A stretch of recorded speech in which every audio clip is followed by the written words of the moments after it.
እሱ የጥቢ እህትና ወንድም ባለማወቅ ቢጋቡ ኋላ ላይ ምንድነው ማድረግ ያለባቸው? እስኪ ዘጋ። እህትና ወንድም ቢጋቡ ነው ያልሽው? የጥቢ ማለት ታላቅ ወንድሟ ጋር ጠፍቶ ግን አያውቁም ነበር ማለት ነው። ኋላ ላይ ነው ያወቁት ይሄ ነገር። ያቀለኛው እሺ እንደዚህ እኮ አሁን ባይረባ ማለት ነው። እስልምና ላይ ነብዩ መሐመድ ሌት ተቀን ሚስቶቹን ይጎበኝ ነበር የሚል የሆነ ምዕራፍ ላይ አይቻለሁ። ከፈጣሪው ጋር የሚገናኘው በምን ሰዓት ነው? ቁርአን ላይ የተጻፈው ሐዲሱም ላይ የተጻፈው ያው የዓለማትን ላይፍ ስለመኖር እንዴት አጣጣመን ነው የሚለው ማለት ስጋዊ ህይወትን ያተኮረ ነው አብዛኛው ፖርሽን እና ከፈጣሪው ጋር የሚገናኘው በመቼ ነው? ጧትም ማታም ሌትም ቀንም ከሚስቶቹ ጋር ከሆነ በየትኛው ሰዓት ነው? ጥያቄ እንድታብራራልኝ። ጧትም ቀንም ማታም ከሚስቶቹ ጋር ነው የሚያሳልፈው የሚለው የቱ ጋር ያገኘው? እንደጋር ነው የቱ ጋር? ሳያል ቡኻሪ 268 ላይ እንደዛ ይላል። ምናልባት መጽሐፍ ላይ ጧትም ቀንም ማታም ሚስቶቹ ጋር ነው የሚያሳልፈው የሚለውን እሺ፣ ሳያል ቡኻሪ ስንት ነው ያልከው? ለውጣ እኔ እንደው አልጨምርም። በጣም ታሳዝናለህ። ሳያል ቡኻሪ ስንት ነው ያልከው? 268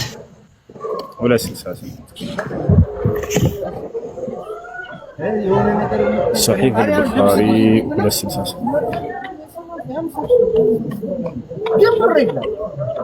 صحيح البخاري 268 حدثنا محمد بن بشار قال حدثنا معاذ بن هشام قال حدثني أبي عن قتادة قال حدثنا أنس بن مالك قال كان النبي صلى الله عليه وسلم يدور على نسائه في الساعة الواحدة من الليل والنهار وهن 11 قال قلت لأنس كان يطيقه قال كنا نتحدث أنه أعطي قوة من قال نربشه أكالوا عندما يتحرك ነብያችን ሰለላሁ ዐለይሂ ወሰለም በሚስቶቻቸው ላይ ይዞሩ ነበር ይላል። በሚስቶቻቸው ላይ ይዞሩ ነበር ይላል። አሁን እዚህ ቦታ ላይ ስለ ግንኙነት ወይንም ደግሞ ስለ ወሲብ ስለማድረግ የሚያወራ ሐዲስ አይደለም ይሄ።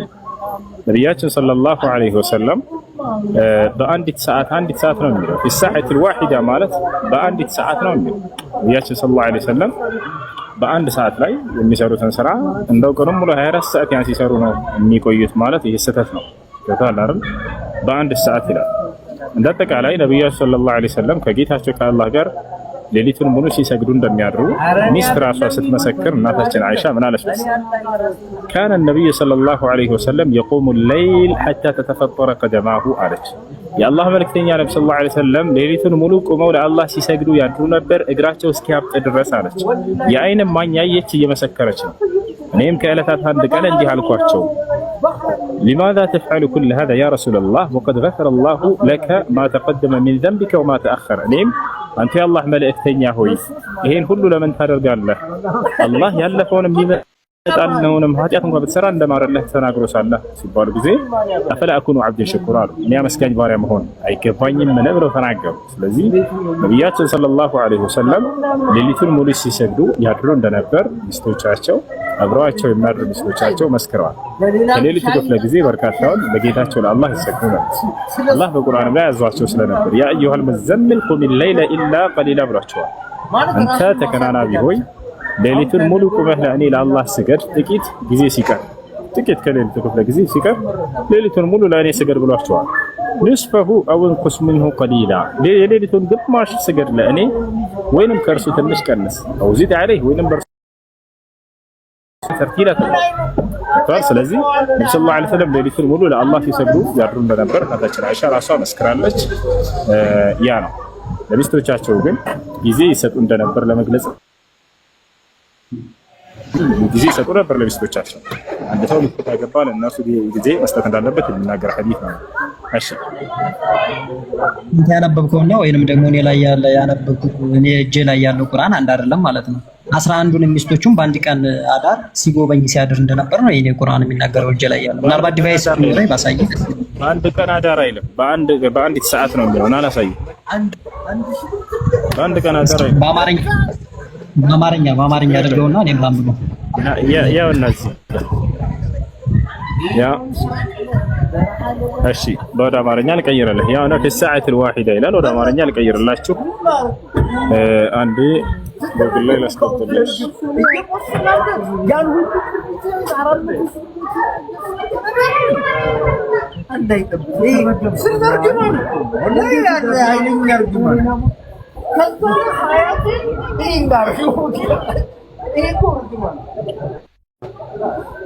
እሺ ያውና ይታያል።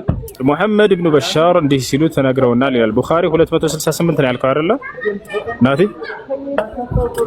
ያው ሷል ቡኻሪ 268 ያው በአንድ ሰዓት ውስጥ ይላል።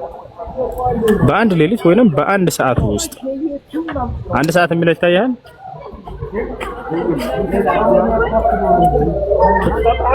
ሚስቶቻቸውን ይጎበኙ ነበር ነው የሚለው። ወሲብ ያደርጉ ነበር አይደለም፣ ይጎበኙ ነበር። በአንድ ሰዓት ውስጥ ነብዩ ሰለላሁ ዐለይሂ ወሰለም ሄደው ሚስቶቻቸውን ይጎበኙ ነበር በአንድ ሰዓት ውስጥ። ያትናዚጋ አይ ሌላ ጥያቄ ያለው ሰው አለ?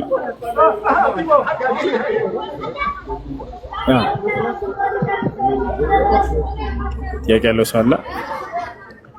ጥያቄ ያለው ሰው አለ? ወአለይኩም ሰላም ወራህመቱላሂ ወበረካቱህ። ብዙ የጥቢ እህትና ወንድም ባለማወቅ ቢጋቡ ኋላ ላይ ምንድነው ማድረግ ያለባቸው? እስኪ ዘጋ። እህትና ወንድም ቢጋቡ ነው ያልሽው? የጥቢ ማለት ታላቅ ወንድሟ ጋር ጠፍቶ ግን አያውቁም ነበር ማለት ነው። ኋላ ላይ ነው ያወቁት ይሄን ነገር። እሺ ለማንኛውም እህትና ወንድም መጋባት አይቻልም። እሺ የሚጮህ ቦታ አለኝ አይደለ? ቦታ አልቀየ ወንድምና እህት መጋባት አይችልም። በእስልምና ወንድምና እህትነት የሚመሰረተው በሁለት መንገድ ነው። አንደኛ የስጋ ወንድማማችነት፣ ሁለተኛ የጥቢ ወንድማማችነት። ስለዚህ ሁለቱንም ማግባት አይቻልም። ሁለቱንም ማግባት አይቻልም። አላህ በቁርአን ላይ እንደከለከለ ሲናገር ምን አለ? حرمت عليكم أمهاتكم وبناتكم وأخواتكم وعماتكم وخالاتكم وبنات الأخ وبنات الأخت وأمهاتكم اللاتي أرضعنكم وأخواتكم من الرضاعة يتبي እህቶቻችሁን ማግባት ለእናንተ እርም ተደርጓል ይላል አላህ። ስለዚህ የጥቢ እህት ማለት ለምሳሌ አንድ ቤት አድርጉ።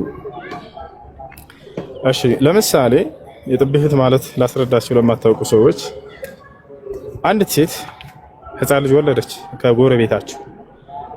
እናታችሁ ደግሞ አንድ ህፃን ልጅ ወለደች።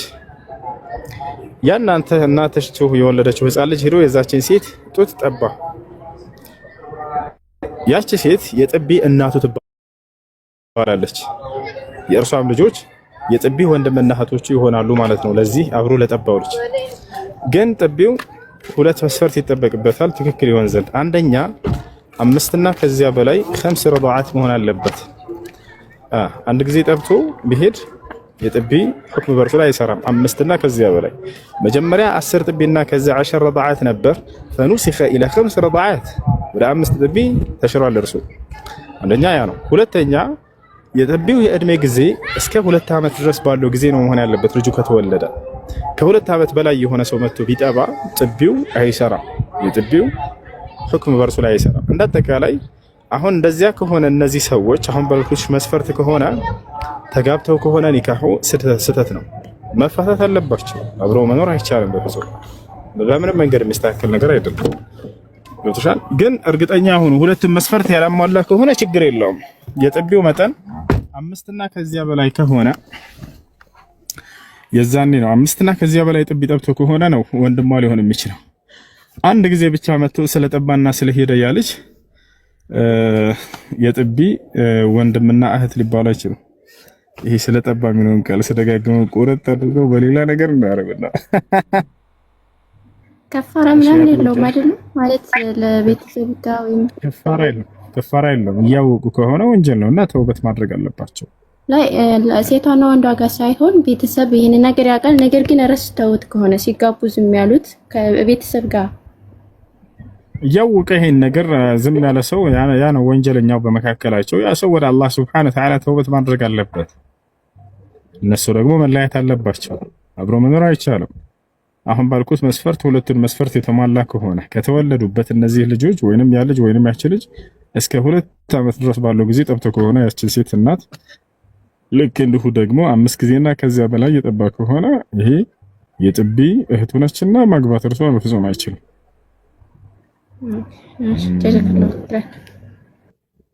ኡስታዝ አሰላሙ አለይኩም። ሰላም ረህመቱላህ። ጥያቄ ነበረኝ፣ አንድ ሁለት ጥያቄ ነበረኝና ኢንሻአላህ ማሻአላህ። ያው አንደኛው ያው ሶላት ነው፣ ስለ ሶላት ነው።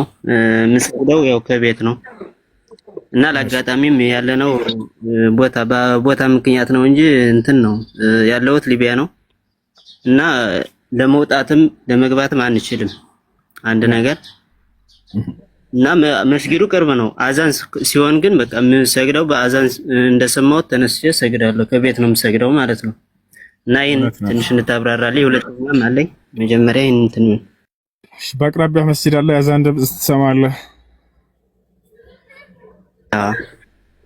ወጥተህ መስገድ ትችላለህ ወይንስ አትችልም?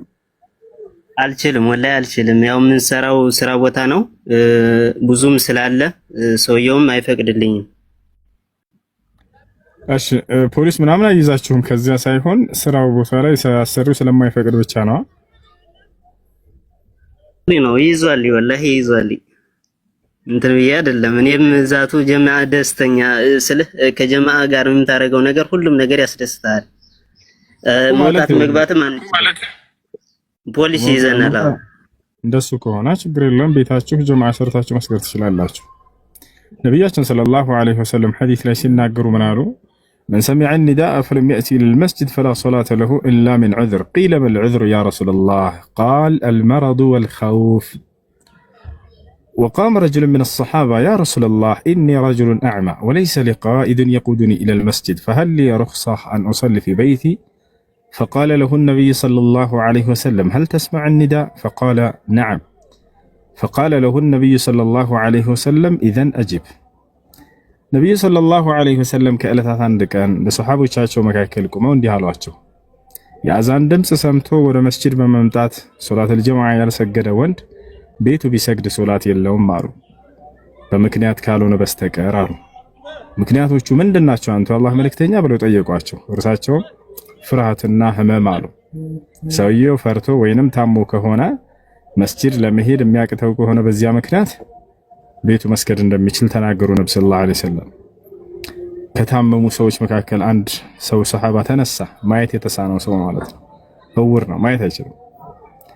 ያ ረሱላህ አላቸው፣ አንተ የአላህ መልእክተኛ ሆይ እኔ ረጅሉን አዕማ፣ እኔ ማየት የተሳነኝ ሰው ነኝ። ወለይሰ ሊ ቃኢዱን የቁዱኒ ኢለል መስጂድ፣ ወደ መስጂድ የሚመራኝም ሰው የለኝም። ፈሀል ሊ ሩኽሳ አን ኡሰሊ ፊ በይቲ፣ እቤቴ እንድሰግድ ለእኔ ይፈቀድልኛል ይገራልኛል ይሄ ነገር በኢስላም አላቸው። ነቢዩ ሰለላሁ ዐለይሂ ወሰለም ታዲያ መልሰው ጠየቁት፣ ሀል ተስመዕ ኒዳ አሉት፣ የአዛን ድምፅ ትሰማለህ አይደል አሉት። ቃለ ነዓም፣ አዎ የአዛን ድምፅ ትሰማለሁ አላቸው። ኢዘን አጂብ አሉት፣ የአዛን ድምፅ እስከሰማህ ድረስ መተህ መስገድ አለብህ አሉት። ሊቃውንቶች የዚህን ሰውዬ ቤት ሲገልጹ በዚያው ለመስጂዱ ጎረቤት ስለነበር ነው ብለዋል እንጂ ሩቅ ቢሆን ኖሮ የሚመራው ሰው ከሌለው የግዴታ መጥቶ መስገድ አይጠበቅበትም ነበር። ስለዚህ በቤቱና በመስጂዱ መካከል ርቀት ስለሌለው ማየት የተሳናቸው ሰዎች አይታችሁ ከሆነ ጎረቤት ምናምን አይጠፋቸውም፣ መንገዱን በደንብ ያውቁታል። መሪ ራሱ አያስፈልጋቸውም። በዚያ ሁኔታ ላይ ስላለ ነው ያን ሰው ነብዩ ሰለላሁ ዐለይሂ ወሰለም መስገድ አለብህ መተህ ብለው የተናገሩት። ስለዚህ ከዚህ የምንረዳው ማየት ለተሳነው ሰው ምክንያት የለህም ከተባለ እኛ በጥቃቅን ምክንያት አድርገን መስጂድ የምንቀር ሰዎች አላህ ያግዘን። እንዳጠቃላይ ወንድማችን ከየትኛው ነው የሚመደበው ከተባለ የፈራ ከተባለው ነው። ከፈራ ሰውየው በቤቱና በመስጂዱ መካከል ሽርጣ ካለ ፖሊስ ካለ የዛኔ ቤታቸው መስገድ ይችላሉ እነዚህ ልጆች። ምክንያቱም ከዚህ ከስራ ቢወጡ ከበስተጀርባቸው ከነሱ የሚጠብቁ ቤተሰቦቻቸው ሪዝቃቸው ሊቋረጥባቸው ሊሆን ይችላል። እወጣለሁ ሲል ለመስገድ ሌላ ነገር ሊሆን ይችላል።